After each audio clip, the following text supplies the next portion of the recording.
right, everybody, if you could come on in and we're going to get the meeting started. We got a lot going on the agenda. We've got some folks on the Zoom call zooming in, so we need to kind of work with that.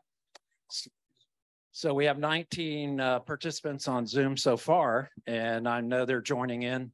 Some of our board are up here, some are in the audience. All you members of the coalition, thanks for coming, and all the members of the public as well. To get us started, though, I'm asking if you all join me in the Pledge Allegiance to the flag as we stand. I pledge allegiance to the flag of the United States of America and to the republic for which it stands, one nation, under God, indivisible, with liberty and justice for all. Thank you, BC. That's great. So we've kind of put together this. I'm going to really breeze through any opening comments. There is a lot going on in all of the Everglades restoration work, all of the estuary stuff, which we can get to later in the agenda. But primary is that we put the program together, and Blair and the committee put the program together to really find out about this delay in LOSOM.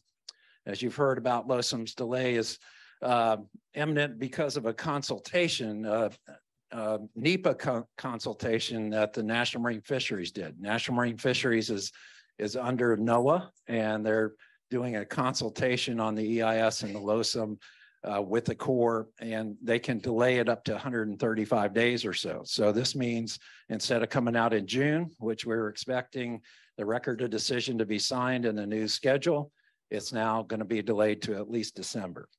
And we're very disappointed about that. And more so also our local congressman, obviously, Brian Mass, is also disappointed. And back on April 10th, he wrote a letter to the National Marine Fisheries Administrator asking for the reasoning why, what's this going on, why is this delay? And especially since all of us know, and those of us who have been the part of LOSOM process and the planning process started in 2019. And I remember clearly being at the first meeting out in Clewiston when the Corps had the project delivery team, the PDT, all together, and NOAA, National Marine Fisheries, was a part of that project delivery team. So they've been a part of this process since way back in 2019. Here we are, all of a sudden this year, right now, they decide to time out, hold on, we've got to have a consult about how this is affecting particularly endangered species like sea turtles on the West Coast and other things. So I guess he asked in his letter for a response by the 17th. He didn't receive that one, but they did finally yesterday send us a statement, which I can read into the record too. And so we also have with us, so besides the congressman, we have Tim Geisen from the Corps of Engineers. We invited the Corps to also be here with the National Marine Fisheries, and Tim Geisen, I believe, will be speaking up in a second here. But so the National Marine Fisheries replied, and this is kind of their reply yesterday. Thank you for your invitation. NOAA Marine Fisheries regrets that we cannot accommodate the Rivers Coalition request to provide a speaker at the meeting tomorrow. NOAA Fisheries works with federal partners through an interagency consultation process to assess the effects of the federal actions on species and habitats protected under the Endangered Species Act. And our ability to discuss ongoing consultations with other parties is constrained. We appreciate the Rivers Coalition interest in LOSOM and seeing it move forward. NOAA Fisheries is working hard to support the U.S. Army Corps of Engineers through this consultation. We have coordinated with the Corps to acquire all the necessary information on the direct and indirect effects of Lake Okeechobee water releases under LOSOM on our listed species. The influence of Lake Okeechobee releases on harmful algal blooms and how those blooms may affect marine and estuarine species are important issues we are working to assess. Thank you, and signed by the administrator. So it tells us basically, hey, we can't talk about it. It tells us like, and we're curious as how this got promulgated. Who started this consultation? Was it in-house that they decided, oh, wait a minute, we got to review this? Or was it some outside source that came to them and influenced them to say, you guys got to call a timeout and go have this consultation. We have affected marine species, as you know, and estuarine species here. Over 33 threatened and endangered species are located in our area, so they're impacted by this. And we knew that way back when, in 2019, right? When we started LOSOM. But we're curious to kind of find out more, find out how it's going to delay this process, because we're all anxious to get it going. And so I want to get us right into the program to get started. And I'd just like to mention that NEPA is having a meeting at 2 p.m. today. I'm going to be on the Zoom meeting. Yes, the NEPA meeting today is on a different issue. It's on an issue about LOSCAR, which is another acronym for the Lake Okeechobee Component A Reservoir. It's another component of the Comprehensive Everglades Plan. And NEPA is holding this NEPA meeting through the Water District and the Corps. And it is at 2 p.m. and 6 p.m. So you can join virtually. And we'll send around that and other information so you can join. I want to get to open up our comments, I guess, is Brian Mast, Representative? He's not on yet. Okay, well, maybe we can go to is Tim Geisen available? Is he on the call? So maybe if Tim can hear us, he can get on Zoom and maybe make some opening comments or comments about that and wait till hear from Representative Mast. I also want to recognize, thank you for the City of Stuart for hosting our events every month. Appreciate that. And also, yes, thank you. Yep, we have Martin County Commissioners Sarah Hurd is here with us today. Also, City of Stuart Commissioners, I see Becky Brunner, Campbell Rich back in the back, and Chris, I'm sorry. Oh, Eula, yeah. Oh, there, waving. Sorry, Eula, thank you. And we appreciate your representation here and attending our meetings, and just shows the importance of what we're having to discuss. Do we have Tim Geisen? Hey, good morning. Can you all hear me? Yes, Jack. Yes. Here we go. Let me just give you a microphone real quick. Hold on. I'll let her introduce herself, but we've known each other for a long time, and it's wonderful that she'll be here. Okay. Good morning. I'm Dr. Gretchen Ellinger. I am the Environmental Branch Chief in Planning Division for the Corps of Engineers up in Jacksonville. I've been with the Corps of Engineers for 16 plus years and worked with Jackie for years. And so I'm happy to be back in this new position. Been there since December and happy to be back. Yes, thank you, Gretchen. And also for Colonel Polk is in the room and with us now. Tim Geisen, are you online? Good morning, everyone. Glad to be part of this. Sorry, I'm not there in person today, but it's Gretchen, Dr. Ellinger, and Lieutenant Colonel Polk are there to represent the Corps, and they will be happy to ask or answer any questions offline that you may have, not to throw them under the bus while they're sitting there. And I did notice John Mayle and I are not dressed the same today, which is unfortunate, but we didn't coordinate on what we were wearing like we usually do. All right, so I do have a few slides that we can kind of walk through, but I think, Mark, you kind of covered everything. So my thunder will be kind of small today. Oh, darn. Let's go. It's good to hear from you.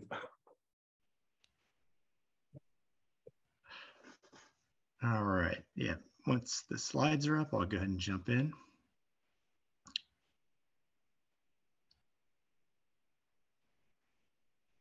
Okay. And for anybody who did join us back in March for the PDT meeting that we had on the 15th, these slides are very similar. And reason for that is that once the NIMFs began their formal consultation, we are kind of just, waiting on them to finish that so we can complete the final EIS and get that posted for review. So these may look very, very similar. But I think, Mark, you kind of already covered it, at least some of this, that We have been coordinating with NIMS on ESA or Endangered Species Act since 2021 when we first identified the selected lake schedule that we all developed as a group. So that consultation has been going on, and as you noted, Mark, NIMS has been part of this effort since the first PDT meeting that we had back in 2019. Some recent analysis, and I think a lot of it comes from the ever evolving science related to lake releases and red tide. That kind of evolving science has led to NIMS to kind of take a look at the analysis that they were doing and initiate the formal consultation, as you mentioned, related specifically to the swimming turtles. As you did mention, that formal consultation began at the beginning of March. I believe March 2nd is the official date for that. And typically these consultations take about 135 days, which would put us into the late June timeframe or early July timeframe to have that consultation complete and then hopefully have a final biological opinion from NIMS that we can then incorporate into our EIS. Any terms and conditions that come with that, and release that final document for NEPA review. So our projected release date on that, you'll see on the next slide, is October. With any luck, we may be able to get that out on the street a little earlier, but that's what we are projecting right now would be an early October release of the final EIS. And then, as you mentioned, Mark, we're looking at December of this year for the signing of the record of decision, which would then allow us to begin to implement LOSOM as our new operating plan. Prior to release of the EIS, we do plan to release the kind of a final draft of the water control plan to everyone. It would not be a formal review under NEPA per se, like the EIS will be, but we want to get that final water control plan out to everybody to begin looking at ahead of the release of the final EIS. Right now, we're looking at kind of late May for that release, and we would plan on having a PDT meeting along with that to kind of go through updated information since the draft was reviewed and everybody provided comments last fall. You won't see anything too different in that, but we did provide some additional clarifications and try to update and make things clearer as to the logic behind the operations. But the plan itself, which you'll see on the next slide, kind of the big takeaway is nothing is different in the actual plan itself that we spent 3+ years developing. It is the same plan. We just wanted to make things clearer in the water control plan and in the EIS to make sure everybody was tracking the logic and how things translated from the modeling that we did to the actual operational plan. So that, again, we'll plan on releasing the kind of final water control plan towards the end of May and have a PDT meeting to coincide with that, so we can all get together and talk about the plan itself and if there are any questions. Hopefully provide an update on where NIMS is with their consultation at that time as well. One of the other things that we are working on right now that we'll also share with everybody is once we get to the implementation, we want to have a communications plan for that implementation. So as you know, part of the LOSOM plan itself is to have 3 seasonal meetings where we talk about release strategies for the upcoming part of the year. So we want to lay out what those will look like. Those obviously are open for participation from stakeholders. So we want to continue the feedback that we've had throughout the LOSOM process and continue that as we move into implementation. So that communications plan will address kind of the seasonal meetings, potential updates to the periodic scientist calls that we have weekly during, especially during the wet season, how those may evolve a little bit, as well as outreach activities that we may be able to plan as we move forward with lake operations. So we know maintaining that communication and that feedback are really important as we move forward into implementation. And as I say that, one of the things that I is really important is the evolving science and making sure that we're always up to date on that science.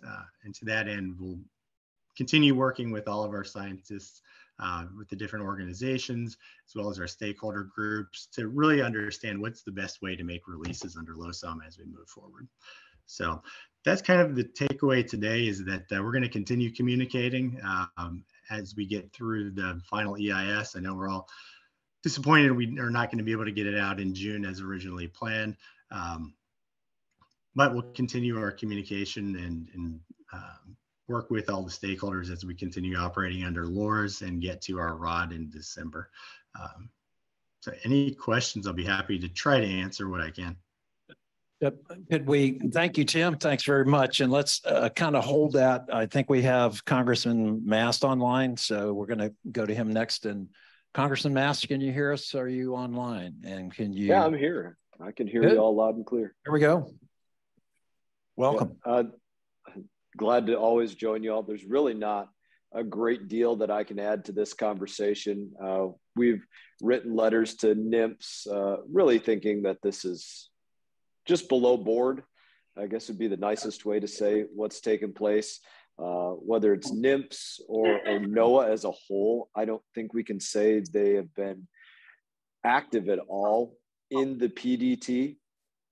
They had an opportunity to be active, to voice concerns that they had, where everybody else could hear those concerns, have conversation, dialogue, and debate about those concerns, respond to those concerns.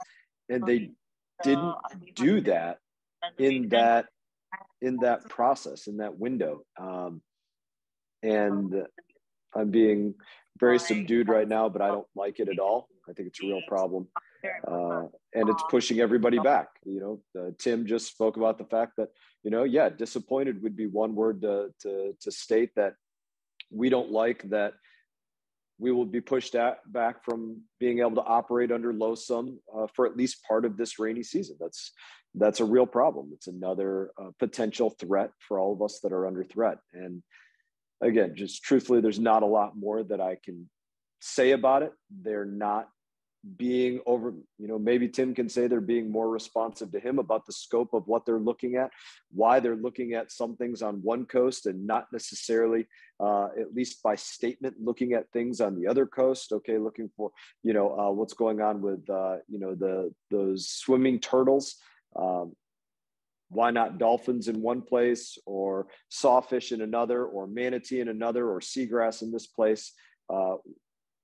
We haven't been able to dig out a rhyme or reason from them at this point. I consider that to be a problem as well. And I guess I would just say this, we've all been doing this for a while, and I've been doing it long enough to be highly skeptical of anything that takes place that's like this. And so I'm highly skeptical of what's taking place.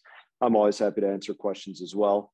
I'll remain on the call for a bit, and we can pass it, Mark, to who's ever next, but I'm happy to take questions as well. Thank you, Congressman. Appreciate it. And I think all of us appreciate your letter on April 10th to get some kind of response from them at least. But a question up to maybe either Tim or somebody on this consultation process. They said in their statement that they're somewhat constrained to discuss with any third party about that. Is that under the law, or under the way they're under this consultation? They're not allowed to talk about it to anybody else, but just to the Corps? Tim, are you there? Can you hear me? Yeah, I'm here. Brian Mast will say something. Also, look, okay. Government agencies constrain themselves. Right? We have a project delivery team. Everybody was a part of a project delivery team so that we could say, this is my concern, this is your concern. I think you're wrong on this. I think you're right on this, but you're missing this. All of those things. Imagine if anybody came to the project delivery team for the last however many years that we were doing this and said, you know, this is going to be a big consideration that could hold up the entire thing, potentially in the short term, but potentially in the long term. But I can't tell anybody about it. We all know that that would be total garbage. So that's my opinion. Thank you. Tim, do you have a word on that question? Sure. And I guess I would ask Gretchen, since she's in the room there, she All right. is very experienced with ESA. I'll put you on the and spot. Probably, yeah, she can probably provide more insight. Yeah, I mean, we're consulting under the Endangered Species Act with NOAA NIMS. We also did it with U.S. Fish and Wildlife Service. We received a biological opinion from U.S. Fish and Wildlife Service. We sent NOAA NIMS our biological assessment, which would then they use to complete their biological opinion. We've got several additional requests for additional information from NIMS. We responded to those, and then they, with additional information and more time, they switched to formal consultation. I don't believe it's Endangered Species Act that's constraining them from talking more about it. You know, their issues are that we're aware of, that they were concerned about the impact of the lake releases to the red tides, to the swimming turtles, causing deaths of swimming sea turtles on the West Coast. That update, just a follow up to, and then I'm going to get to other questions. We always hear that this seems like at the last minute, and we don't know how that got promulgated. Is there any information about who promulgated this NEPA consultation, or is there any word on it? They don't tell you, hey, we just decided to do it, and there's speculation or concern that somebody who doesn't want LOSOM to go through for whatever reason out there decided we're going to put pressure on NIMS or even U.S. Fish and Wildlife to others to, put in this NEPA consultation. I see Gretchen Secretary, we don't know, and we may never know, but hopefully we can still speculate and maybe at some time find out, let everybody else know. Well, how did this happen? We know how it happens in the state legislature. All of a sudden, the last minute, like this last week of the session, they'll slip something in and it'll be right there. So we'll go to some questions. I'll go to Gil first, and then Eve, and then. I'm just thinking out loud as a former, sure. I'd say I'm just thinking out loud as a former newspaper guy, but would it be possible to do a right to know request to NOAA NIMS seeking any correspondence regarding LOSOM and the potential impact on sea turtles? Yeah, I guess we could do that. We could either do it as a coalition, write a letter to them with Right to Know Act and say we'd like to know. Because I mean, communications with a federal agency ought to be public record. Sure, should be. Yes and no. Yes. This is Brian Mast just responding. Happy to be a part of that, of course. Whether it's leading or joining, whatever that is. But federal law is not the same like the Florida Sunshine Law. They don't have to keep record of every phone call, every email, every text. If a certain number of people were in the room at the same time and then they had a conversation or a dialogue, but it doesn't exist that way for the federal government in the exact same way. It doesn't mean that we can't ask that, and we will continue to do so. Thank you for that input. Got Eve, go ahead. Eve Samples on the board of Rivers Coalition and with Friends of the Everglades. I want to thank Congressman Mast for asking for more information from NIMS. And I noted at the end of your letter, you did seek detailed responses, and I hope you get them.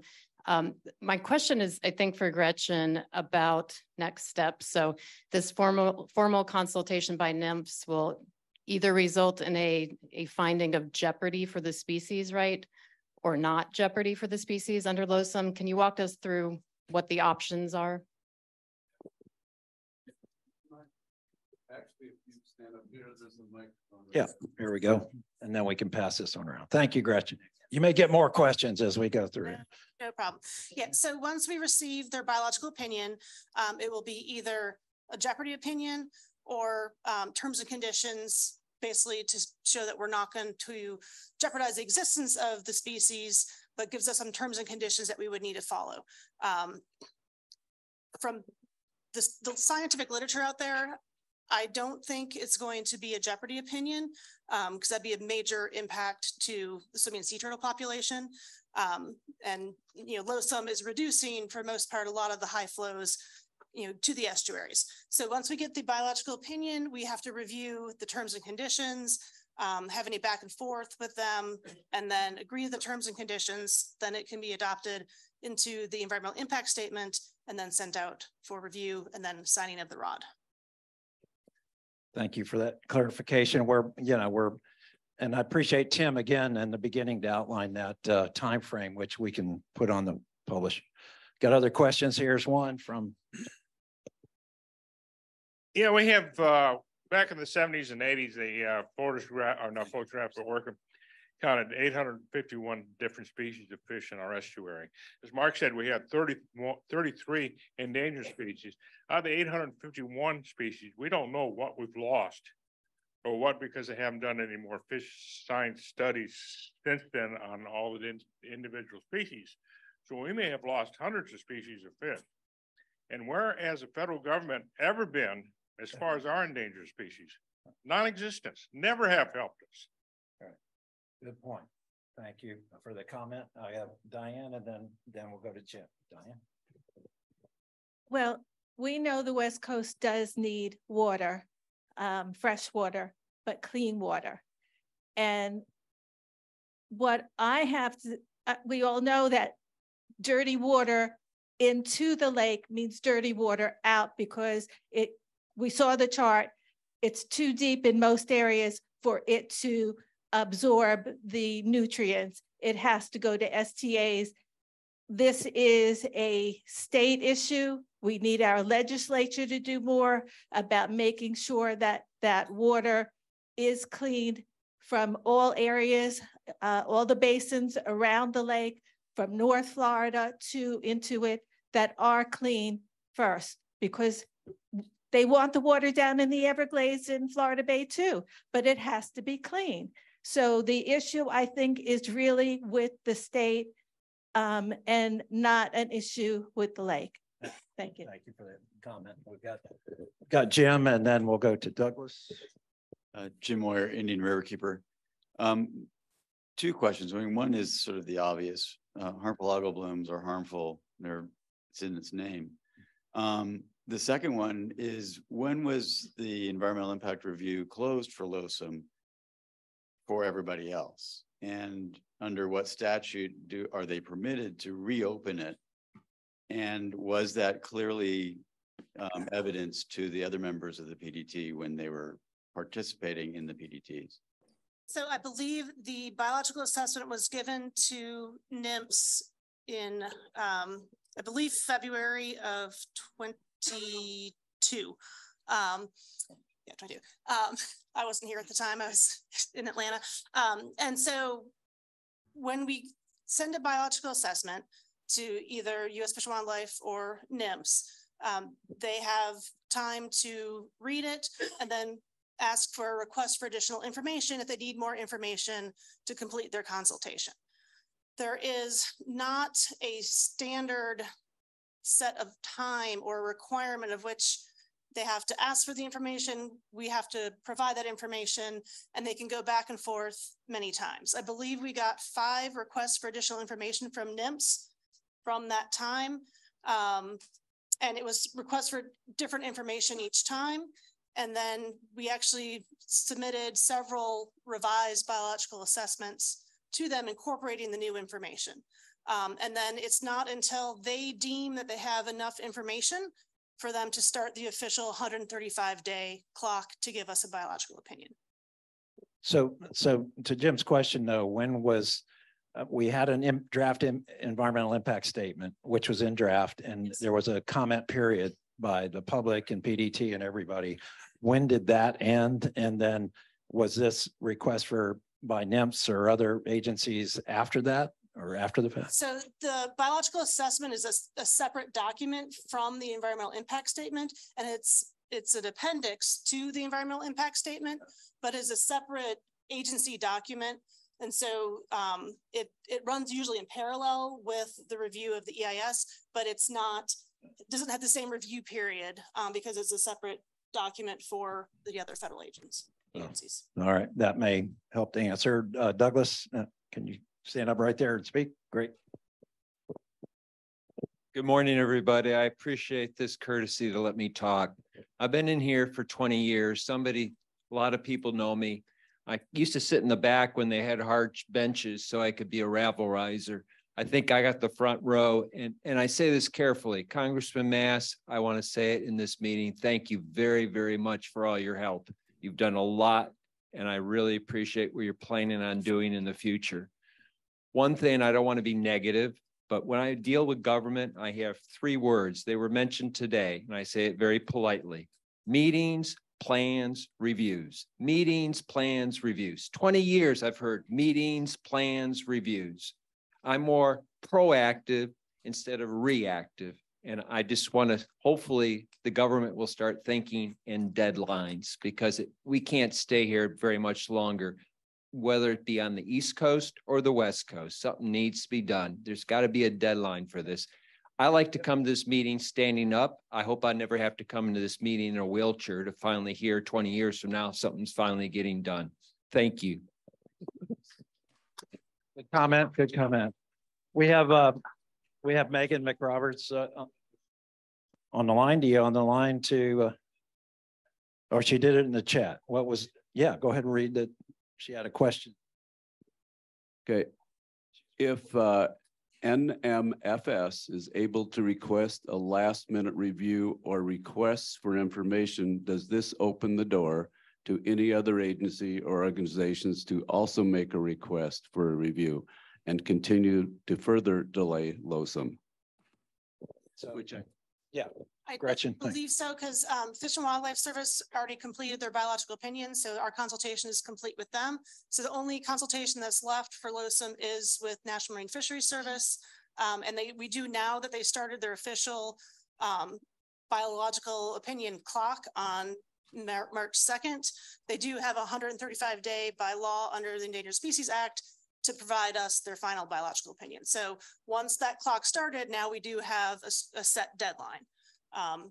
But that's the only one, other than when we go out for the EIS that will include the biological opinions from both U.S. Fish and Wildlife Service and National Marine Fisheries Service for the final 30-day. That's a good question. Very good question. We have one in the back, Ben, and then we're going to kind of wrap up the issue. Come on.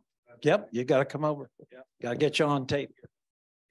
First, thanks to the Corps for coming as usual and being so directly involved in the process. And I guess I'm going to give everybody here an insight into government agencies communicating, hopefully not constraining. I have a technical question only because when I was in the federal government, I didn't do any of these like biological opinions. So it's more just for our edification and our process, and we can talk offline a little bit more later. But I'd like to know, as far as what the fishery service is saying, it's basically they're going to open consultation for 130 days, somewhere around there. They're trying to establish this biological opinion. What I want to know is, as far as the measures go, we're talking about a LORS 08 regime that we had before management. This is dealing not with the flow levels, right, of the lake. This is dealing with the operational constraints in the EIS. As far as how this is going to impact, but more importantly, how they're going to balance, are they looking at like how LORS 08 impacted comparative to how LOSOM? Because I think that's really the metric of how, when we're talking about turtles or any species, that's what really matters, is how this plan is going to impact more or less that species. I'm assuming that's part of the process, but I mean, how are they doing that? How are they looking at LORS? So I can't speak for National Marine Fisheries Service. In our biological assessment, we did that comparison between LORS and then what we're proposing in LOSOM. I can't say how NIMS is doing the analysis because we have not seen it yet. But I can comment on that briefly, Brian Mast. Comparison between LORS to 08 and what LOSOM would do. And we have Representative Mast, did you have a question or what was your comment? I have, something that skirts around that question. My understanding from the little bit that we've got from them is that if we don't have all the charts in front of us of all the various bands right this second, but for the West Coast, there were some of the bands where they were getting higher flows of water at what you could consider not as bad a time for them to get it. Maybe would be the appropriate time to say it. And so I think they're specifically looking at what those higher flows specifically do as it relates to the red tide and the turtles for those windows of time. I don't know if that answers in part what you were asking. Thank you for that comment. I think he was referring to, if you go to the LOSOM water control plan in the EIS, it's this graphic here that you've seen before that has during that management level, that main big area in the schedule is to have up to 2,000 CFS to the Caloosahatchee and 0 to the St. Lucie. It's only in the very upper bands, B and C and A bands, that they can do larger discharges. So that's my understanding, is that, yeah, they may be questioning how to control it within that management band level and what to do. Yeah, be March and May. One more, we'll kind of wrap it up. So everyone in this room and everyone who participates in the Rivers Coalition is eager to move to LOSOM. LOSOM is imperfect, but it's an improvement from our perspective. So now we're faced with this 6-month delay. And is the Army Corps of Engineers committed in the next 6 months with the lake quite high to operating the lake with maximum flexibility, perhaps as you would if LOSOM was in effect? We're really worried about toxic algae blooms this summer. Yeah, great question. I'll go ahead and Yes, we'll go to Colonel Polk for that. Yeah, you know, bottom line is, I think you're seeing it right now, right? So we could continue to release for the regulation, and even with our flexibility, you know, we've decided to stop releases to the east, both out of 308 and S80, with the exception of some control for navigation. So you're seeing that now. That's what we intend to continue to do. Of course, we're concerned about it. We're staying up to around 2,000 going west. We are concerned with this bump that we've seen of local rain, but we're watching it closely and then staying committed to what we want to do. Yes. So I think that, as you recall, they started releasing 500 CFS to the St. Lucie and up to 1,800 or 2,000 to the Caloosahatchee, starting back in January 22nd. And then it went for about 80 days and then just recently finished before that weekend, I guess a weekend ago on, yep. So it was then that they stopped, and they have stopped since then. And what we're hearing is that they won't do any more releases. And if you look at the trend that happened, how the lake dropped and during this time between about mid-February to now, if you continue that curve on down to June 1st, it'll reach down to about 12.5 feet. And so if that curve continues down, now we had a little glitch with the rainfall events that happened, you know, just recently, particularly in the basin, that dropped a lot of rain. Fortunately, Fort Lauderdale is below the below that lake run-in. So, but yeah, unfortunately, we did have a lot of rain. We still got a lot coming in, and they're going to have to kind of monitor that drawdown, if you will, or the recession that they call it in the lake. But if it's on track and it can get down to that ideal spot at 12.5 feet by June 1st, that's kind of where they want to be. It's also back in the ecological envelope for Lake Okeechobee. So it's right there at the top in the ecological envelope. They want to continue to follow that into there too, is my understanding, right? Yeah, I just hit it now. Yeah. So if you could kind of remember how 2021 did, you know, go ahead. I'm just holding it up. Basically, we're tracking very similar to how 2021 did. Yeah. It did bump up a little bit this time, and then it dried back out. So we're hoping to see that again. I don't think anyone. Yeah, as I say, it's hard to see, but those are a lot of spaghetti lines, right? But chart, every one of those lines represents a different year going backwards. So and we got the big blue one is where we are now. The big blue bar graph kind of is where we are. Yeah, 14.3 feet today. Yes, it's a little bit of jump from our lowest spot thus far, but we expect it to continue back. Thank you. Here's one more. I really hate to sound cynical at a meeting like this, but only once during the 3 years of this LOSOM study did we have a delay in the past. And that was, we were getting real close to a really good set of charts as far as the East Coast is concerned. We went into a delay, and the result of the delay was there was some slight adjustments, and we wound up getting more than we would have gotten under the original LOSOM plan. Now, this delay coincidentally sounds like we're looking at the impact of red tide created by releases on swimming sea turtles. The only outcome from those questions that I can foresee is we need to send less water to the West Coast because that's the focus of that problem. If we send less water to the West Coast, the next logical thing is we're going to get more than is currently scheduled according to the LOSOM charts. My question is, do we need to start looking at going to the agency and saying, we need to study the impact of the discharges on the lagoon dolphins or something like that, because I like to review it down. So I hate the thought of competing with the West Coast, but all I can see is the outcome of this delay is going to be one of two things. Either we get the same amount that's now scheduled, right, or we get more. That's essentially it. I mean, it's either no change or more for us. No, not necessarily, right? Because we know the differences. So yes, so thank you for clarifying, but it's a good question. I mean, we, as Charles mentioned, we all remember delays during the CC alternative to what we got it currently, but it's also a concerning thing that if this delay is going to cause that, and it would come out, I think, as Gretchen mentioned, whether the opinion's a jeopardized opinion or whether it's just a biological opinion they can work with into the current water control plan or the current schedule that's proposed. And am I assuming that's right, Gretchen?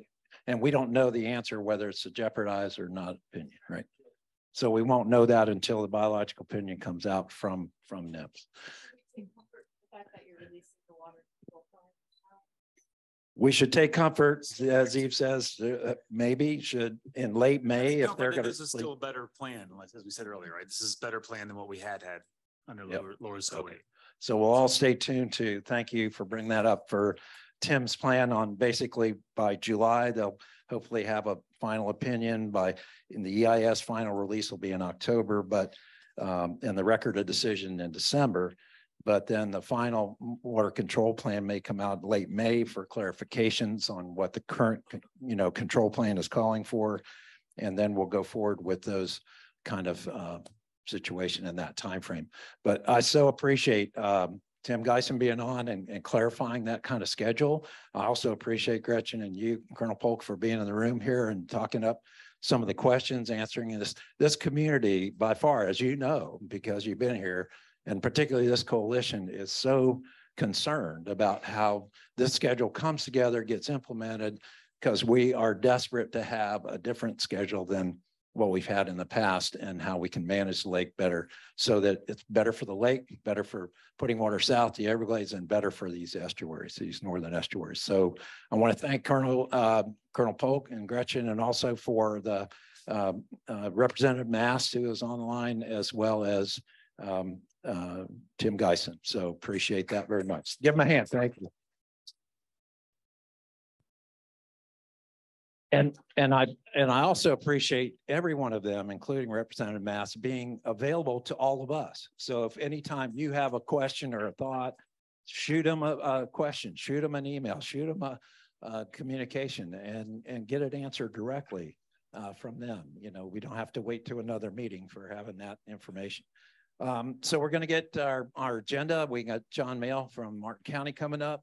And we've got a sign up sheet passing around here. I want to remind that members of the coalition, we're trying to re-engage all of our membership. And if you look at the bottom of our agenda, you'll see that basically all of 105 organizations currently.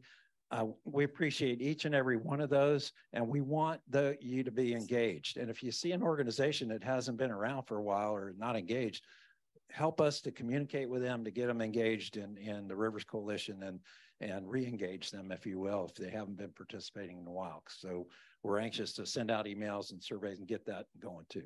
I'm going to turn it over to John as our first update for Martin County. John.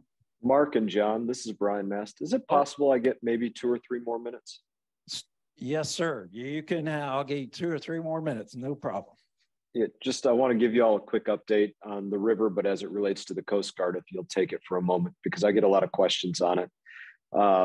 And what has happened recently is the U.S. Coast Guard throughout basically, you could say they threw out the waterway access management study that everybody participated in back in 2017. Very serious, very substantial study that recommended essentially that there be a 50-50 split between the train use and the community use of the waterway.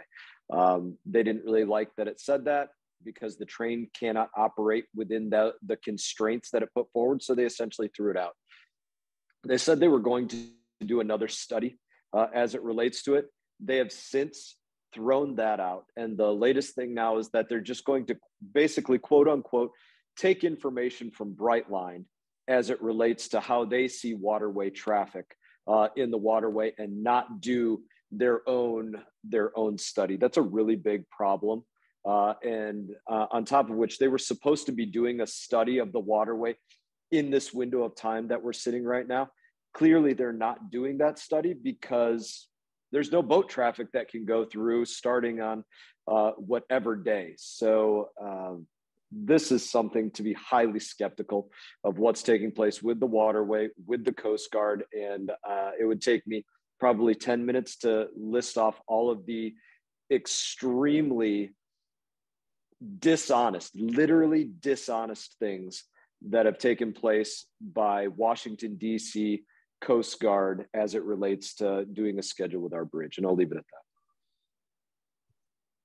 Thank you, Representative Mast. As you know, that the railroad train bridge is scheduled to close at down position starting May 1st, which is this coming week, right? For Monday, for how long? 3 weeks?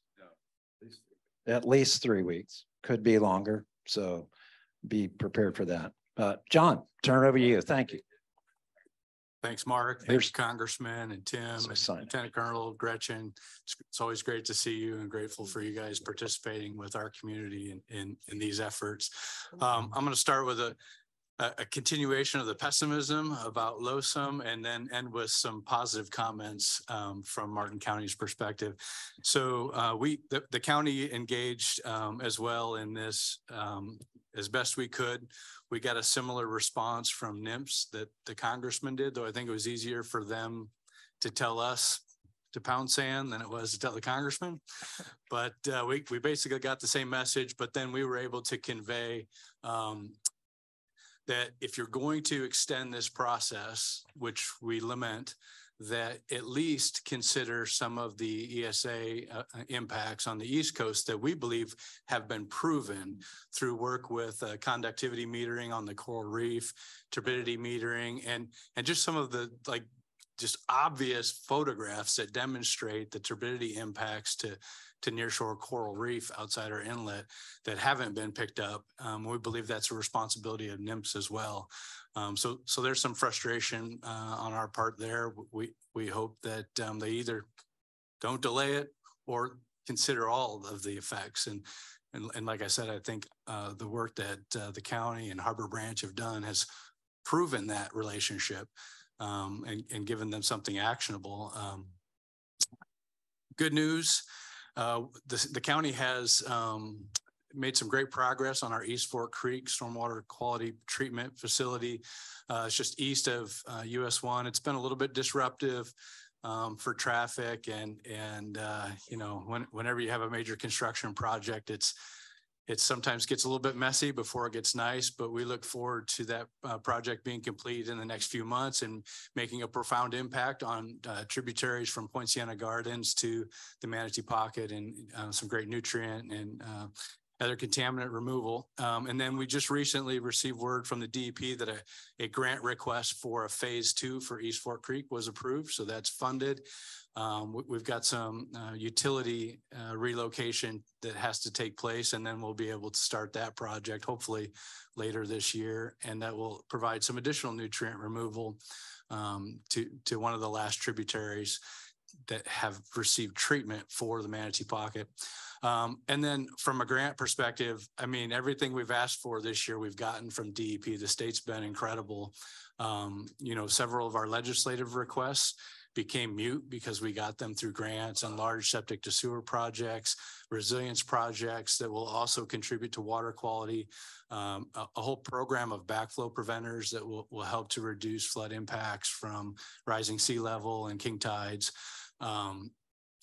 We got some funding for a project on the Loxahatchee, which isn't necessarily germane to this group, but it's an exciting project that will rehydrate an old cypress floodplain and provide some dry season flows to help meet the MFL in the Loxahatchee and also water quality. So I'm going to keep it to that. I know I always tend to go long. If you have any questions. Thank you. Thank you, John, for your updates. Appreciate the county and their work. Ben Hogarth, you got a second for an update from the city of Stewart. Yay. Yeah, I'm not going to take much time. I appreciate the Corps, the congressman, and everybody being involved. I would pretty much echo a lot of what John said, that the city has obviously engaged recently. If you've been paying attention, our commission approved septic to sewer conversion help and assistance. So we do have that program again available. Happy to answer questions. If you guys want to call my office, I'm happy to put you in touch with our utility customer service reps if anybody needs a connection. If you know somebody who's a resident who needs one and who has questions, now's the time, because when that program was first initiated, it was supposed to be a one-time deal, and we've managed to make it happen one more time. So I would highly recommend it. We still have several hundred connections that still need to be made, even though the city's put its infrastructure in as of 2020, completed a 10-year project in, I believe, about 8 years, which was, thanks to our public works and utility departments to do that. We still need to make those connections before we can safely say we have no more septic tanks in the city, which would be a great day for when that happens. As far as things that are going to impact the city, I'll kind of just segue into something that's more of Gil Smart's territory, which is the legislative impacts that we're not exactly looking forward to after this year. Not sure if we're going to get any funding for one of our requests that we had that was stormwater related, but unfortunately we've had to be very vocal with the legislature because of Senate Bill 102, which you've heard about, I'm sure, and some of the interfacing bills that sort of make SB 102 have more impact on communities when they all kind of work together. So unfortunately, a lot of that is probably going to pass this year. 102 was already passed and signed by the governor. That goes into effect in July 1. I have my own personal opinions and professional opinions on what it will do. There's a lot of analysis. I'm sure there will be many lawsuits involved in the months and years to come on exactly what this means. Sorry, go ahead. Let's check. Great. Hello, everybody.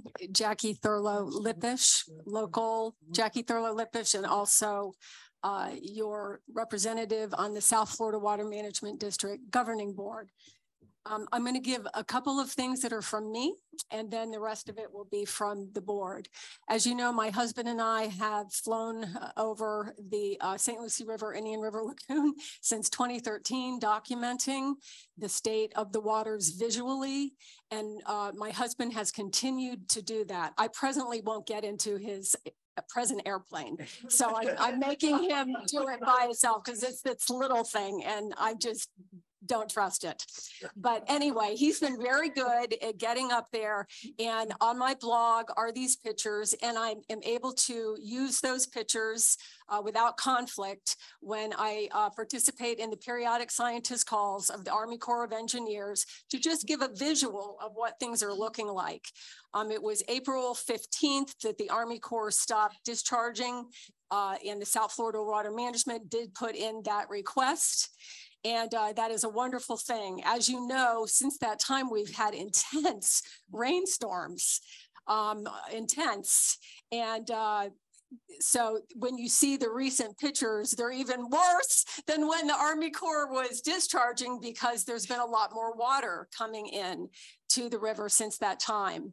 And I just want to thank the Army Corps okay? We've come a long way. Also, on the governing board, shifting to governing board, I had been very vocal about asking Drew Bartlett, who is our executive director, to allow an email that he was allowing me to see because I was just in his ear like every day. And I said, you know, this should be public. And he said, it is public. And I said, well, how do you get it? And he's like, oh, well, and that's the problem. Sometimes it's so hard to get these things just because. And so now every day, the Army Corps, God bless them, is the guys and gals that are in those buildings, you know, the operation stations, they walk out to the side of the canal and they take a picture with their iPhones. Okay, they do not have to do that. We need to be appreciative of that. I am.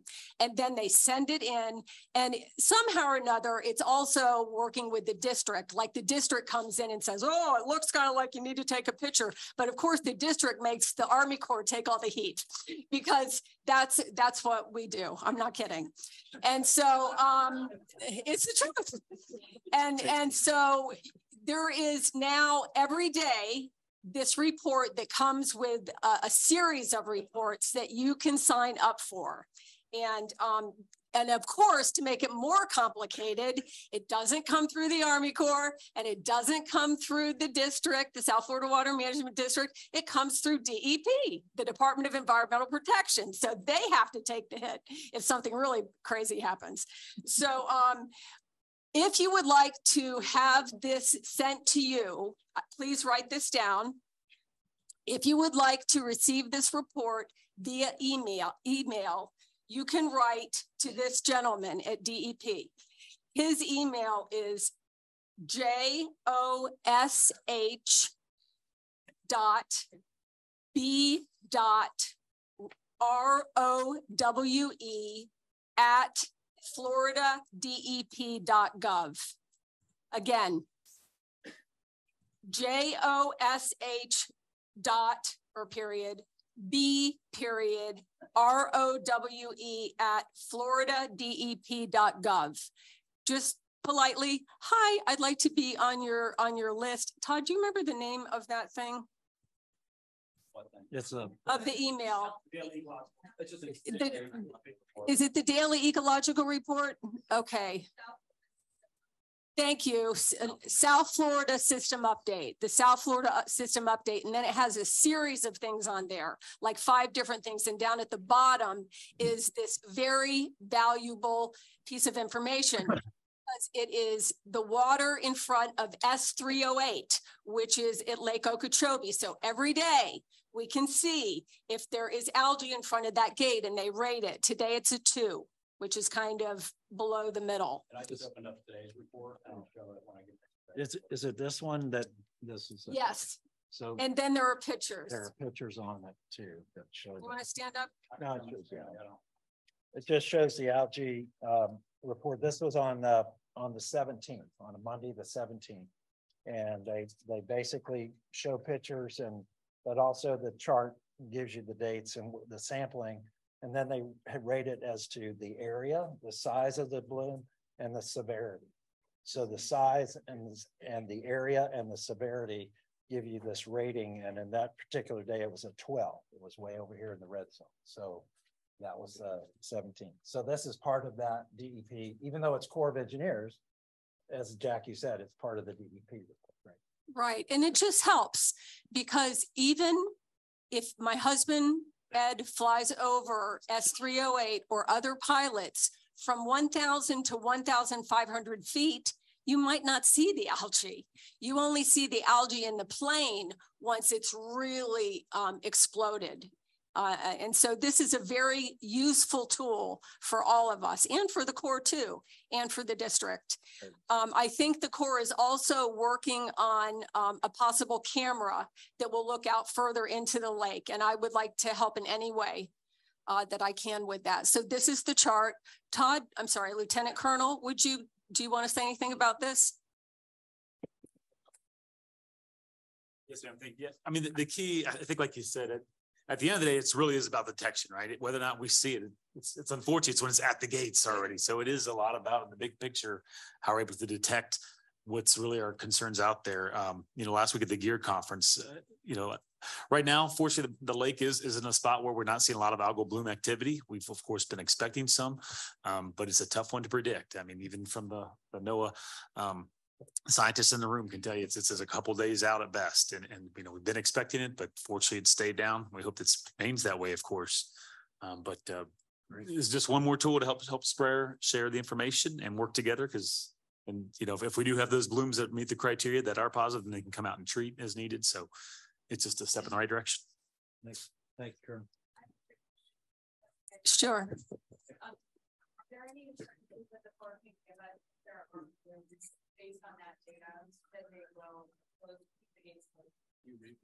The question is there any information, or do they stop the discharges or any releases? That's what we, as you recall, we did that a few times previously, but yes, that's what we'll do. We'll stop it for as best we can. That's the plan. Yes. Right. All right. Good question. Thank okay, you. Jackie, I'll continue. make this quick from here. Okay.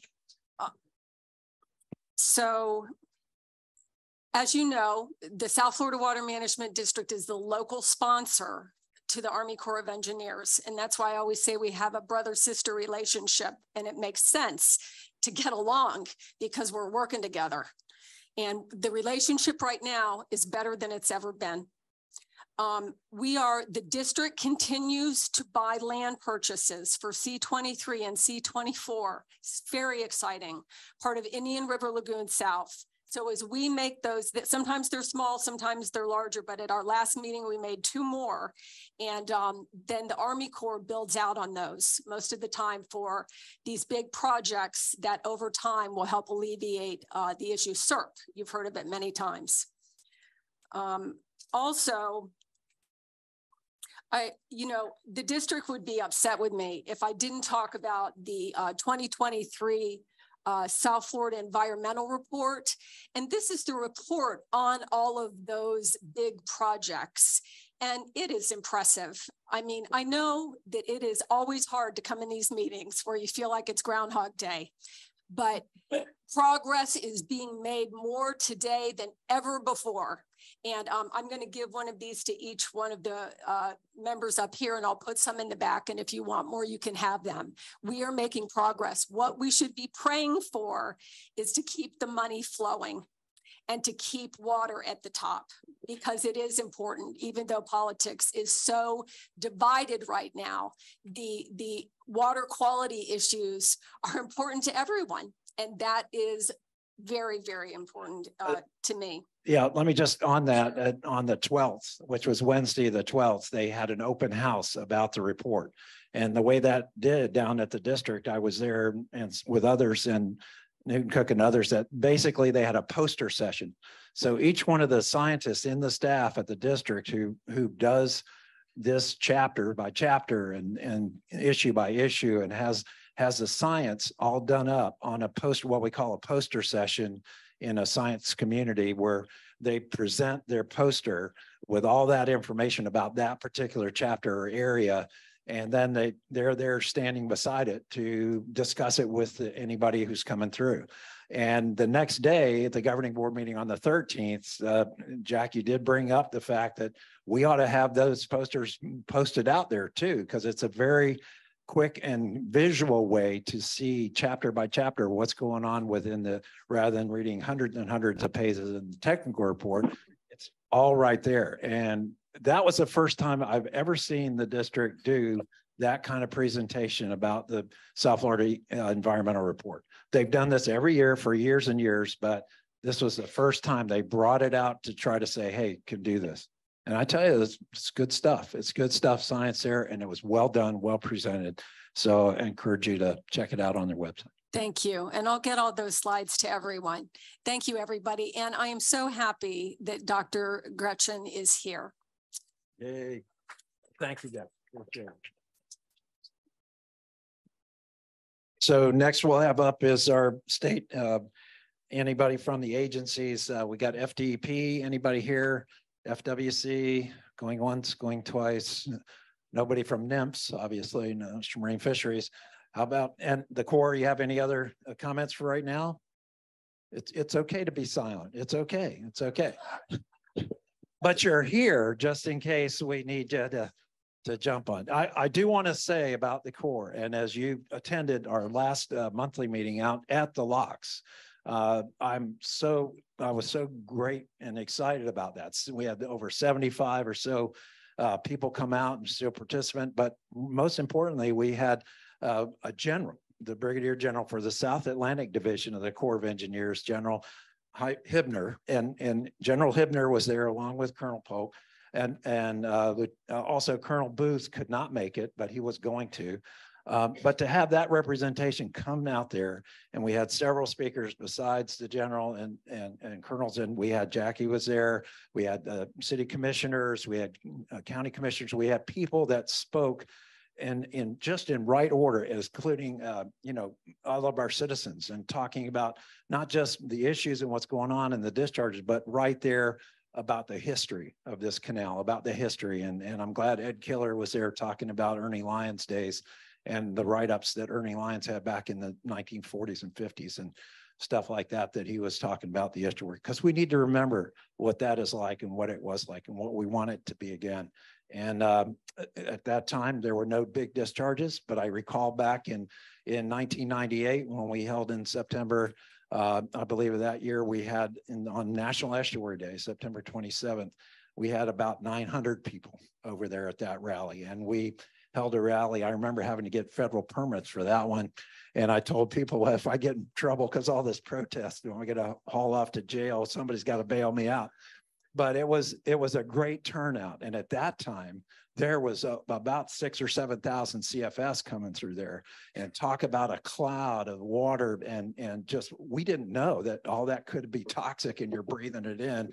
But I remember the cameramen out there from the channels were wiping their lenses off and interviewing the senators and representatives and the Corps people that were out there at that time. So it's good to have a rally out there. And it was good that the coalition did that. I appreciate us pulling that together. Okay, moving on to the next, is Paul Gray on the line? Paul Gray, give us an update on the lake if you can, if you're on the line. Yeah, I'm here. Can you hear me? Yes, we can see you too. Hi, guys. Yeah, sorry I couldn't make it over today. Yeah, I guess the good news is also the bad news. We've been having rainy weather in the interior, and it's helped with the burn bans and the extreme drought, but it also has kind of kept the lake flat for the last 10 days or so. And it's been hovering around about 14.3. And if the weather forecast for the next three days, through Sunday comes true, we're supposed to get rain for the next up through Sunday. And if so, that'll probably keep the lake flat for another week or 10 days. So it's high for this time of year. Obviously, we want to get it down before the rainy season, but that may not happen very well. So if not, then kind of leaves us at the mercy of the summer weather. So we'll just have to sit and watch what happens. So that's all I got right now. Thank you, Paul. Appreciate that. Again, they're trying to keep this down in the ecological envelope for the lake as well and not have to drown the lake. So it's a difficult balance. But thanks for that update. Go to some state and federal the legislation and what's going on in our state legislature. We got Gil Smart and Eve Samples here today. So Gil or Eve, you want to stay out there? Yeah. There we go. Hi, everybody. So you've heard me talk the last couple of months about, we were calling this the session of sprawl up in Tallahassee. Happily, some of the worst legislation isn't going anywhere, and other legislation got sort of the guts torn out of it. So it's not as bad as we had originally feared. However, one of the worst bills this session, we've been focusing on Senate Bill 540. That just got passed by the full Senate last week. It looks like it's picking up some steam. This is the one that would make it so that anyone challenging a comprehensive plan or a comp plan amendment, if you lose, you have to pay the other side's legal fees. So just think about what's going on here in Martin County with the Rural Lifestyles Amendment and the challenge to that. Under this legislation, if ultimately, not only if they've already won at the administrative law judge level, but now it goes to the administration commission, which is the governor and his cabinet. Under this legislation, in a situation like that, if you lose even there on the appeal, you got to pay the other side's legal fees. And it's not just the legal fees of like the government, like the county government. It's interveners like developers who jump into the case, become part of the case, and they amass legal fees. You'd have to pay those too. There's a significant amount of concern throughout the state, organizations like ours, that this is basically going to end all comp plan challenges, all comp plan amendment challenges, because who's going to take this risk, right? Who's going to take the risk that they'd be assessed thousands or tens of thousands of dollars of legal fees if they lose? So we've been fighting against that, and other organizations have as well. But unfortunately, that seems to be picking up a head of steam here. It'll be interesting to see if it gets to the governor's desk and then what happens. We're also keeping an eye on another Senate Bill 170, House Bill 1515. The Senate bill already passed. This would basically make it easier for local businesses to sue local governments if local governments pass an ordinance that impacts the bottom line to a certain extent. So, for example, the city of Stewart could pass environmental legislation that some business could say, well, this is taking a bite out of the bottom line, I'm going to sue. And if they win, then the ordinance would have to be repealed. And while the lawsuit is going on, the ordinance has to be placed on hold. So it's a significant constraint for local government attempts to do something about water pollution and other types of pollution. The Senate bill's already passed. The House bill has been on what's called the second reading calendar for a month. Whether that goes anywhere, we're not sure. And the other one that's just showing some sign of life this week is House Bill 41.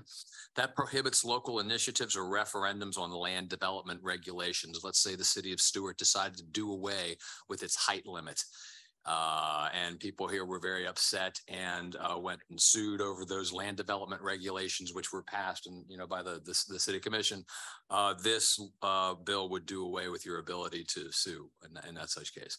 The Senate bill was actually pulled because there wasn't enough support for it, but the House bill has already passed. I'm sorry, it's added to it was sitting fallow, not doing anything for about a month. And it's good. Okay, this isn't going to go anywhere. But all of a sudden, boom, it's on the House special order calendar tomorrow. So it could get passed by the full House, which may mean that this could wind up being appended as an amendment to some other legislation going through. So we're really paying attention now to the possibility of amendments being appended to the legislation that's going through. You got to watch these people like a hawk, I'm telling you. So. One other piece of legislation I want to draw your attention to, and this is kind of on the good side of the ledger, although it tends to be kind of weak sauce sometimes. The Senate Bill 1632. This would be a regulatory package designed to tighten rules on septic tanks and creates a new Indian River Lagoon, what's called the Indian River Lagoon Protection Program.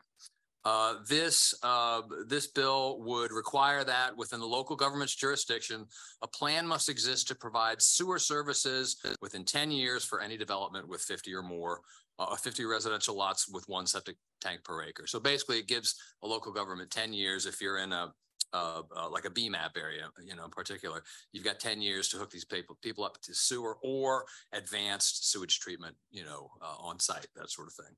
A House version of the bill had initially called for a 50% nutrient reduction for septic tank systems, but they watered it down and made it a 65% nitrogen reduction only. So it's kind of how the sausage gets made in Tallahassee. And within BMAPs affecting the Indian River Lagoon by January 1st, 2030, those with septic tanks would need to connect to a central sewer if available, or an enhanced nutrient septic tank or wastewater treatment system if not. So this is an example of legislation that would be helpful, but it could have been better, and it was better before it got sort of sanded down, and that's how things work in Tallahassee. So, any questions?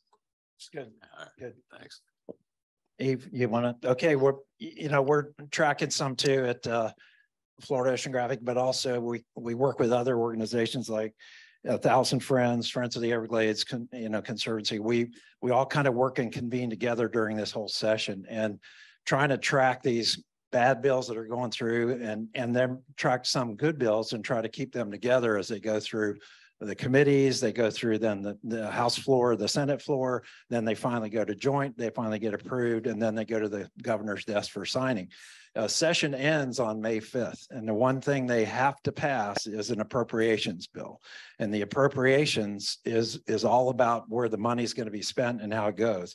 So they wait kind of to the last couple of days in the minute this next week, and they're going to go, okay, we're going to put this in, put that in. So we always have to keep our eye on what happened. Remember 2508 and some other bad stuff that happens. at the last minute. So you got to, I appreciate Gil and Eve and others keeping their eyes on what's going on. There were, as Gil mentioned, there are a couple of those bills like House Bill 1191 about the use of phosphogypsum in our roadways and roadbeds, which is a terrible idea. It's a bad substance. We're, that and the other House Bill 1515 on local ordinances, we're sending out some veto letters possibly to the governor to say, if it gets it to the governor signing, the last chance is you get the governor to veto that. And that was successful, like you recall, in 2508, when all of us chimed out to them. There is the good bills that, from House Bill 1379 and 1632 was about environmental protection. So there are three kind of good bills about that and the Barrier Island and state concerns. So there's some good bills, but they're very minor compared to the list of bad bills. And as Gil aptly put in the beginning, it's a terrible session. And I would only hope we could get it better. And the only way to get it better is to get those 120 representatives and those 40 senators to cooperate and work together on good stuff and not just try to pass bad stuff during the session. Oh, I don't know. I try to kind of look in on that once in a while, but it's a shame. And what's really good is if we can get people to report on that at the end of session, says, hey, you did some really not so good stuff here, or you did some good stuff. And then, what we ought to do is on him as our representative in this district or any district you're in, we ought to track that and have that trackable and reportable maybe at the end of session so that we can bring them in and question them why they did this or why they did that. Evie had a comment. Thanks for the question, Barbara. So as Gil mentioned, Senate Bill 540, which would basically end citizen challenges to comprehensive plan amendments. The Senate passed it, but the House hasn't. So Representative Overdorf hasn't weighed in yet, and we could all call him and ask him to vote against it once it moves to his chamber. So there are opportunities ahead. Unfortunately, Senator Harrell did support 540, so call her and tell her you don't like that. There are opportunities ahead. We at Friends of the Everglades will be emailing about them in these final weeks of session. Yeah. So that's good.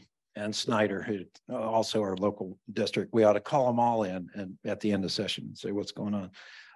Next up is our condition kind of reports, coalition reports on River Kids. We have Casey Niffen and others. Do you want to come up and report on River Kids activities? Nick Mader's here. Yay, Nick. Hey. Didn't see it. Yeah, I just have a couple things to say, and then I want to bring Casey up if you want to come up. One of the things I want to say is I was out paddleboarding a couple weeks ago. I was in the middle of a bunch of dolphins by chance, which was awesome.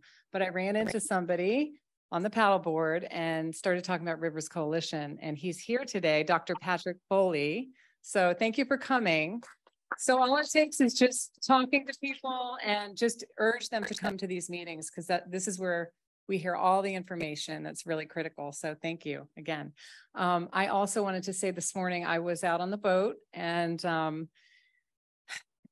between the crossroads and Manatee Pocket, it's just unbearable, the boat traffic. And it's a Thursday morning and it was early.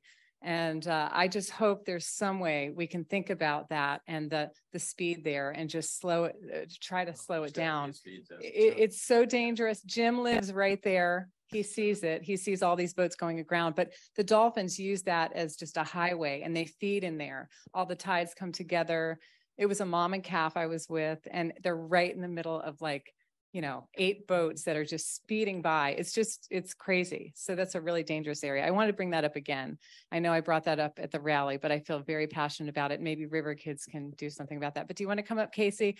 Casey. So we have Casey Niffen, who is one of the new River moms, and she's going to be heading it up with Kelly Dory and then Sabrina Glover, who has been with us for the last 12 years, and her 2 kids have been River Kids for 12 years. So she's also with the 2 of them. But I'm going to have her talk about the new up and coming events this summer. Okay. Yeah. thank you all for letting me speak, and for Nick and Jackie for launching River Kids and really having that program go forward.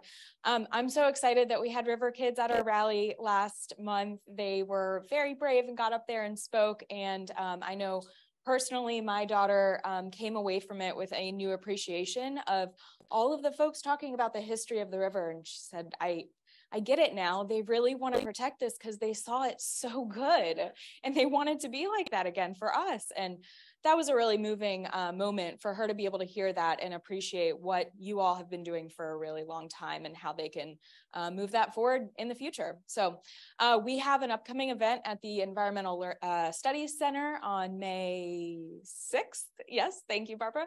And we're excited to be out there. We are going to try to get the kids out on the water this summer. My theory is the best way for somebody to protect something is to fall in love with it and to experience it. So we would love to have any of you that have river kids or future river kids to please contact us, please get involved, and we're excited to move it forward. I also want to say on the issue of getting out there and enjoying our waterways for our youngest friends. I know my kids were out and their little kid paddle kayaks.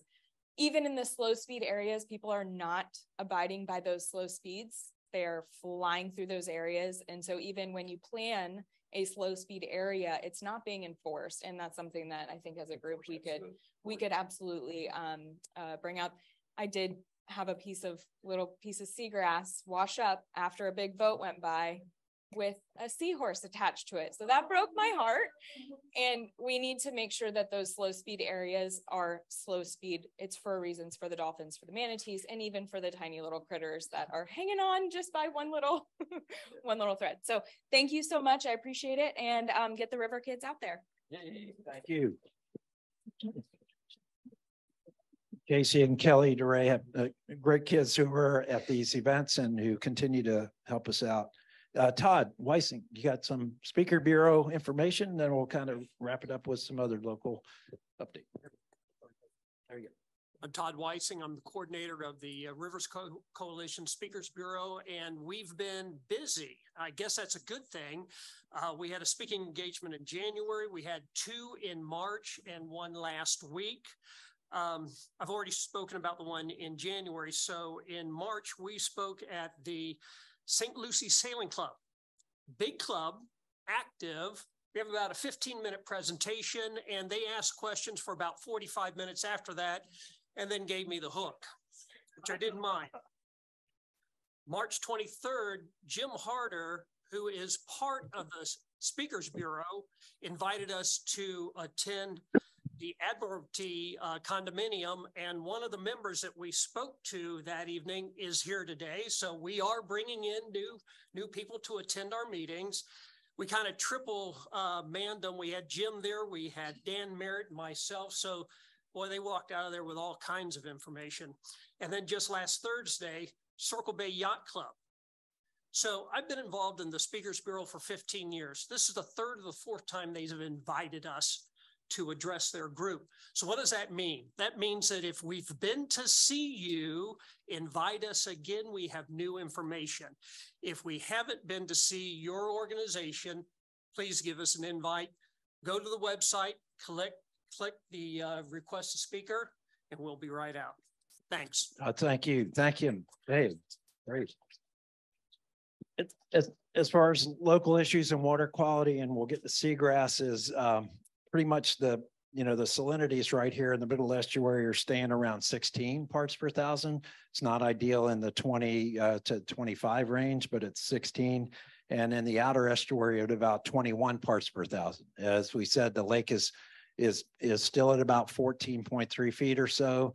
It's still coming down after these local rainfalls. But as you know, we had some major local rainfall here. Some of you were entrenched in some of the major storm events that came by. In fact, just last night at 6 p.m., if you were anywhere nearby at the Coastal Center, we had 38-mile-an-hour winds with gusts to 49. And at the House of Refuge weather station, our weather station there, we had 62-mile-an-hour winds with gusts to 73. So we had a 73-mile-an-hour gust out there. Torrential, bad. They had in Jupiter, they had the hail, and all kinds of stuff. So and all the Hobie slipped in the sailing center. You may have had damage even in your properties and stuff. Just be aware that this is summertime. We can get these all of a sudden, this convective currents that create this huge, massive, destructive thunderstorm. So be aware of that. Just to mention that May 5th is also a date for and we sent it around by email on the Rivers Coalition site, that the FDEP is doing their BMAP, Basin Management Action Plan update, the 5-year update in 2023 here. That's on May 5th. You can sign on to the webinar for that and ask questions. They did have an update before, which I attended, and others for the St. Lucie, Caloosahatchee, and the Lake Okeechobee BMAPs. And it's really disappointing because this is 10 years we've been at the BMAP since 2013. It's supposed to be a 15-year program. So this is the second 5-year update, but then they've kicked the can down the road and they're proposing to say, instead of been 5 more years meeting our TMDLs, they're going to have to wait until another 5 years after that. So instead of 2028, we're talking about 3033. So it's not good. It's not good. The BMAPs are not working, particularly in this area, but y'all need to be aware of that and kind of work that out. So I just wanted to say, local water quality testers, thank you very much, everybody who's participating in that. And Todd, do we have any seagrass update, or are we seeing some seagrass coming back to our local sandbars? Okay, I got the mic that I don't have to hold. Thank you. There we go. So I'm up on the screen here. So I usually start with like 2 slides, but since I'm always at the end, as people speak, I add half a dozen more slides as we go because people remind me of things. So S80 is open right now. That's local basin runoff, but I do have a ecological envelope little number up there when you're on the website. I'll show you some things on that in just a second. So just going through these things. I also have the South Florida Water Management environmental report links on there too. And so I'll update that. I have the draft report on there, but those posters are online too. So that Jackie was handing out here, people can get them online. So this is the satellite imagery of Sailfish Flats on the 20th, about 7 days ago. So it seems like, from the satellite imagery, I was out there, I don't know, maybe a month ago, there's little sprigs of seagrass coming up.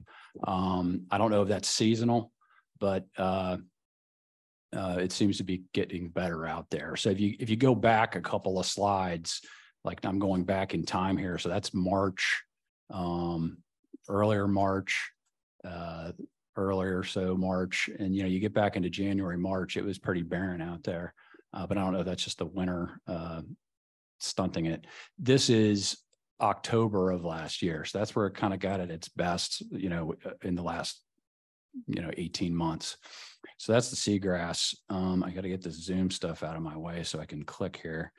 So on that ecological envelope thing that people were saying how we dip below the envelope. I've been keeping track on the website now. So that's when I send my text to my sister Jackie, hey, we're in the envelope, whatever that means. But then we got the rains, and so you can see where we are right now. This morning it was just a couple inches above that envelope. This is a experimental satellite imagery that I don't post. It's super, super sensitive. So it's also, has a tendency to have a lot of error in it. But I was looking at this right before the meeting, and this is April 15th. And so that, Jackie answered my question, because I think, Jackie, earlier you said that the Army Corps closed S308 on the 15th. I didn't go to look. But point out where that S308 is right here. This is the canal where the water comes into the C44 canal, and the other end of that canal is the St. Lucie locks into the South Fork of the St. Lucie River. And so this stuff you can't see, like Jackie was saying, you can't see this stuff on the other satellite imagery. You can't really even see it from an airplane, but some of these satellites, when you just look at these different frequencies, you see stuff. So this is a turbidity / algae script. And so you see the stuff coming out of here. There's some canals right in here that are backflowing. There's sugarcane over there. So I've got the links on my website too. If people care to dive into DB Hydro. Look at that. This is tiny, tiny, tiny, but I just want to show you that down at the bottom, and people that know this better than me can tell me what this means. But on March 22nd, this is let me see if I can go back to I'm going to pull up this map right here from the Army Corps, their map. And so that's easier to read. You see this S271 negative 38. That means it's going towards the lake. This is a grabber that the South Florida Water Management District has in that area. And on the 22nd, it said 592 parts per million. I believe it's what that number means, 0.592. And I did these, see, I got it right here. I did these old maps years ago with Gary Goforth that are still on my website. Was that phosphorus? This is the phosphorus. Let me see if I can zoom out. This is the old 2014 to 2019 total phosphorus concentration maps that Gary Goforth helped me put together on Google Earth years ago when we were doing multiples of the phosphorus loads going into the lake, or the phosphorus concentrations going into the lake. And so I set it to these multiples so we could see, because Gary educated me that I believe that the lake target is 40 parts. The lake target's 40, and what the red means is it's not meeting that. So if my math is correct, way higher. That 592 parts per million is 14.8 times the lake's target. Right. I don't know if that canal was discharging at that time, but it seems to be kind of free flowing back and forth. Where was that data taken? Go back to your that data big map. Where's the big map? And yeah, I mean, I should pull up the South Florida Water Management. Well, just but that. it's in one of these canals, right? It's that canal. I think it's S271, right? 271. It goes down. The LA canal goes down to Miami. But if it's back flowing, it's like you said, minus, then it's going back into. Yeah, it's back flowing. That's in Canal Point. You're right. It used to be called 10A. Now it's a S271, but it is a structure, and it's just like a gate from the lake, like S308, and the Corps operates that. So the Corps operates S308, S77 on the West Coast, and S271 on the East Coast. And then the other three outlets are by the district. You know, so actually it's three. I think it was, let me see if I can pull it up there. again. Oh yeah, look at this. It's zooming right in there. It's this one right here. So like they just rebuilt. This is the South Florida Water Management District site that's linked on my site, but you can click on these things and see this whole thing says grabber. You click on that, and that's how you get your data. So this is the grabber that I was clicking on where I just saw that 0.592 on the 22nd. And then the interestingly, DB on the hydro 15th, is there's that kind of the plume out there. information you're pulling out, right? Yeah. So I think that's it. Let me see what I got here. So the data. Oh, so yeah, I am on that email list for that Army Corps daily report, and I'm going to try to reach out to them to see if there's any way we can get links to that, so people don't have to necessarily get the daily email. But just to put it in perspective, let's go back to 2018. This was a regular image of the lake in 2018. And so that was obvious. You know, this is stuff we can't really even see with the naked eye, that they're halting the discharges. Things have changed. In 2018, it looked like this. And this is my graph for 2018. And we were receiving water at that time when that was out there. And so, appreciation for that. You know, we're actually paying attention to that stuff now.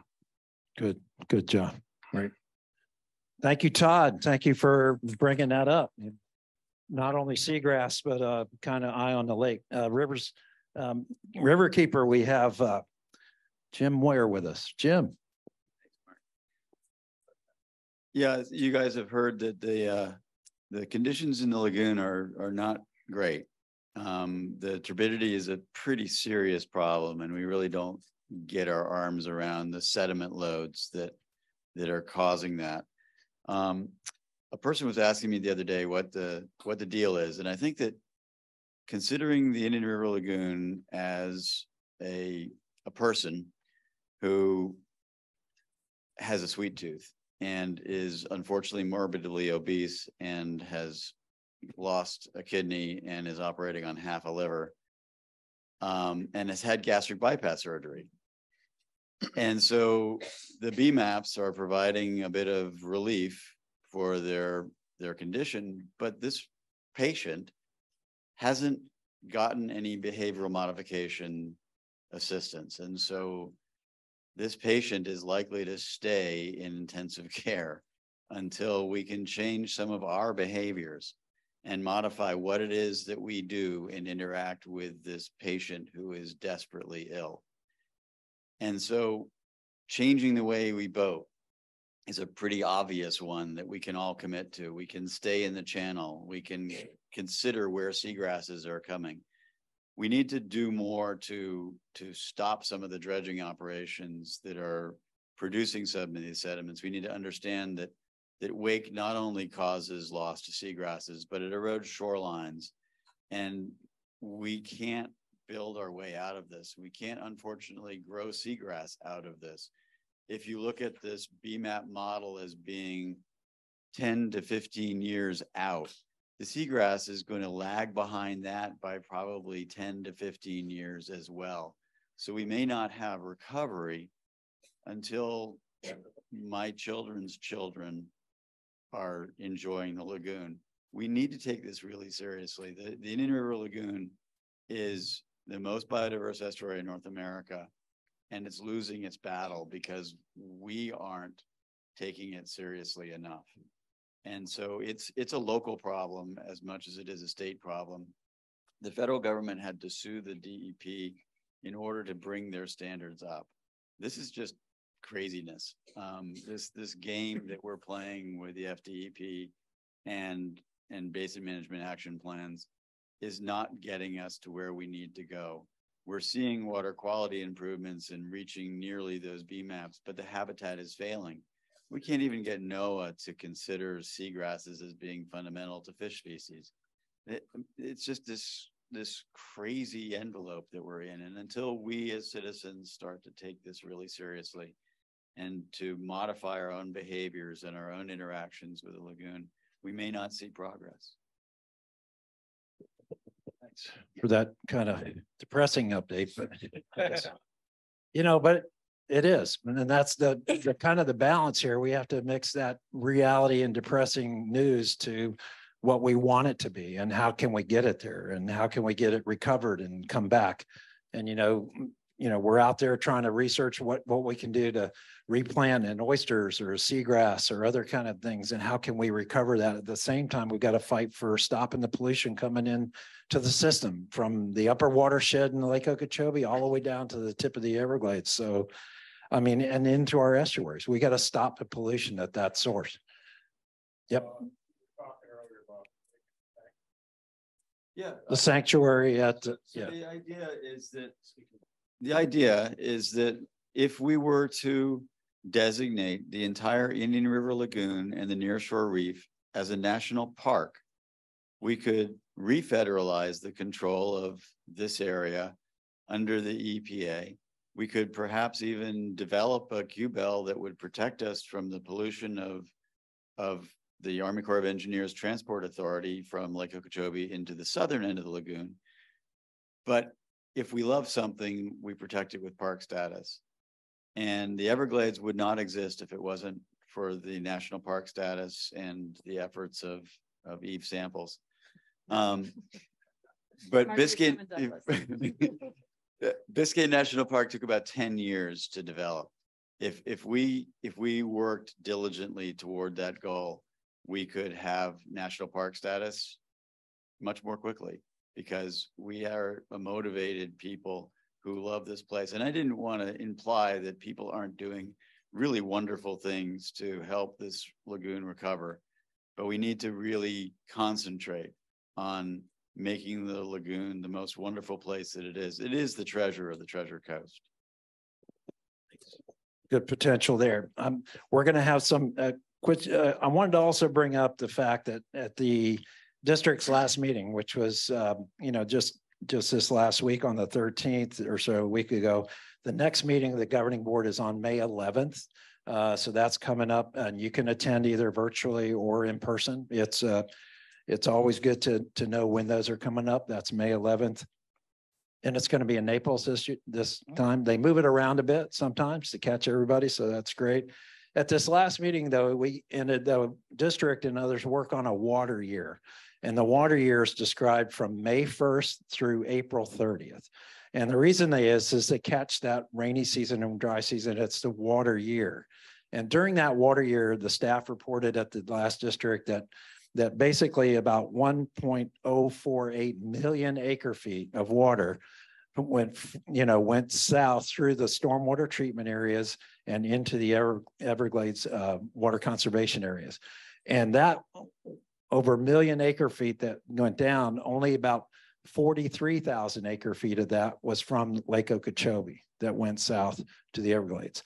The other 1 million acre feet came from the basin runoff from the Everglades agricultural area. And we and others have kind of put forward, we've got to really take a look at how we're overutilizing those STAs and burdening them. And we need to get to really have an understanding. We need to send more water south from the lake the way naturally used to go, rather than from the basin runoff from there. But just east and west, they also discharged during this water year 600,000 acre feet. And that equates to about almost 195 billion gallons went to the St. Lucie and the Caloosahatchee. But where does it go from there? It keeps going to the Atlantic and the Gulf of Mexico, right? So we brought up that Water Conservation Month of April. Here we discharge 195 billion gallons of water to the Atlantic and Gulf, which would normally go south and recharge the Biscayne Aquifer for Miami-Dade and the whole lower East Coast. And in fact, that equates to about 620 days of water supply for Miami-Dade. So the Biscayne Aquifer is not getting recharged by that amount of water for their water supply. And as you know, with sea level rise and things happening, all that's encroaching in and saltwater intrusion into the well fields. They got to keep moving further west. We have to keep the Everglades hydrated for the Everglades, but also for the water supply. We can't keep wasting water, fresh water, to the Atlantic and Gulf. So I want to open up. We got member questions to wrap it up. I know we have Diane here, particularly about the right for clean water, which is going to be an ongoing issue. So we might have that kind of continuing on the agenda. Diane, come on up. Okay. We'll speak here, and then any other comments from members, and we'll wrap it up. Hi. I represent St. Lucie Audubon and Conservation Alliance of St. Lucie, and we are both supporters of the Florida Right to Clean Water Initiative. And it is very important that not only you sign the petition, and there's a whole bunch back there that you can take back to your groups, your communities, to also get signed, but I will be glad to come out and speak to your groups. I do give lectures and PowerPoint presentations on that to explain why this is so important for all of you. I mean, Jim has been wonderful help. He has also told you how important it is that we stop the pollution. And this amendment will help us do that.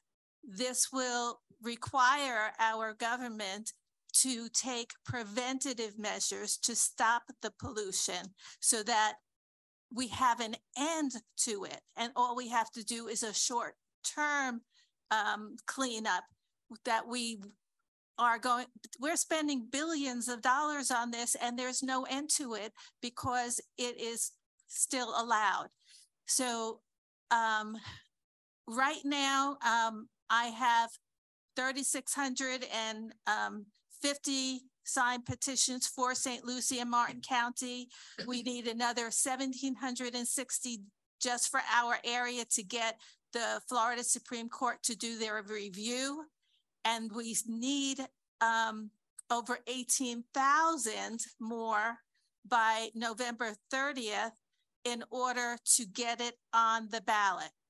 So I cannot do that as one person. So all of you really need to take an initiative and help. There are even some t-shirts for those people who will go out there and wherever they go, wear a t-shirt to get people to know that this is something that is being done. That I speak to so many people who have never heard of this. So we really need to get the word out.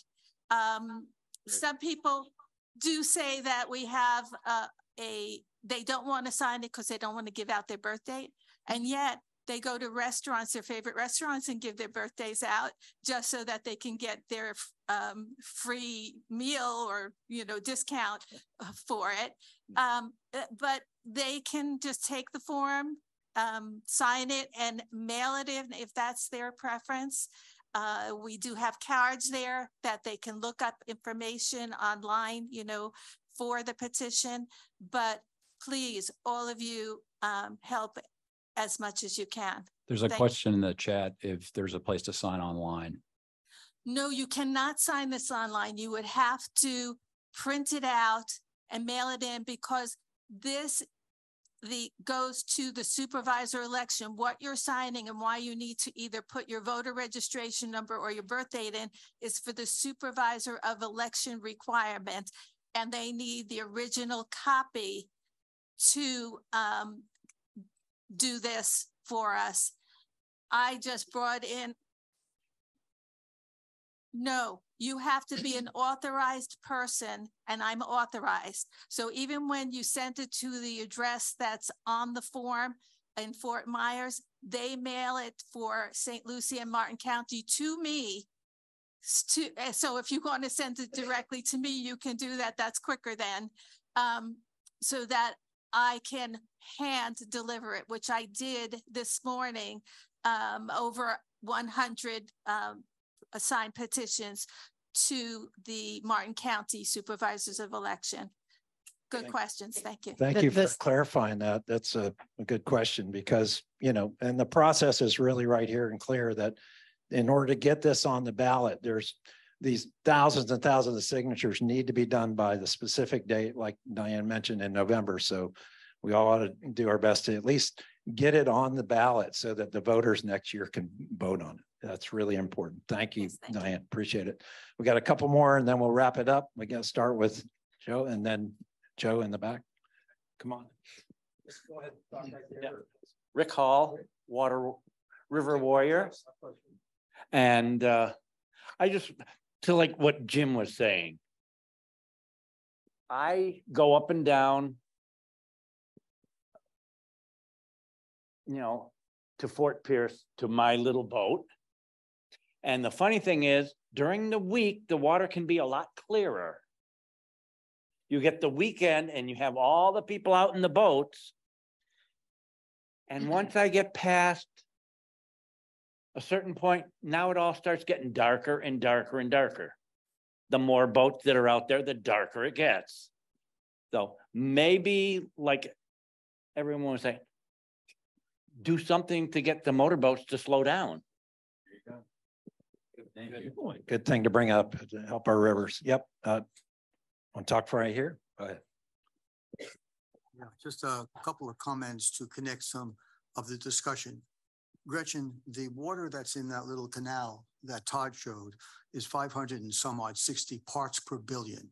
The lake right now in the pelagic is running around 165 to 170 part per billion. The TMDL is supposed to be 40. We're going up, not down. Is there any way that the Corps could stop that particular canal or canals that are of that high, extremely high nature so that they are not adding into their lake? Okay, good. It's good. Very good question. The other question is that the seagrasses that come up, I haven't been out there. I don't have a boat. If I did, I could tell you what species it was, because there is a whole series of seagrasses that come up, and they take about 10 years before the beginning seagrasses with no disturbance will end up with the turtle grass, which is the preferred, thick and very ecologically valuable. So it's not only, Todd, your number of 10 years is, or maybe if you said it, Jim, is absolutely correct, but we have to have no more major discharges as we had in the past. Otherwise, all the progress that's been made gets wiped out. Yep. Thank you. Thank you, Joe, to give that succession of growth to come up. Thanks very much. Hey, everybody, thank you all for attending, and stay tuned. Stay to the website, stay to the communication, and let's communicate about our water issues. Bring it up. Thank you. Oh, I think, yeah, that's encouraging.